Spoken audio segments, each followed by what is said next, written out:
Çünkü herkesle şey yok.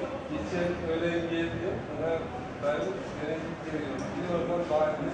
Biri kaybattım istiyor. Biri sade istiyor. Ne yapacağız da biri küçük istiyor. Sabah. Tayyip de bizim baba mesleğimiz. Babamızdan kaldı. Yaklaşık 40 senedir bu işle uğraşırız. Ben kendim çocukluk yıllarımdan beri bu işin içindeyim. Tabii sonradan da meslek olarak bu mesleği seçtik. Konyalılara hizmet veriyoruz Ramazan ayı boyunca.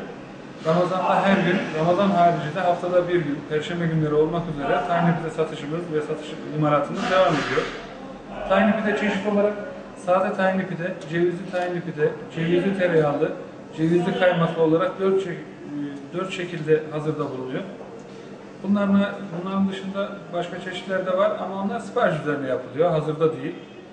Sadeler 7 lira, cevizliler 9 lira, cevizli tereyağlı ve cevizli kaymaklılar 10 lira.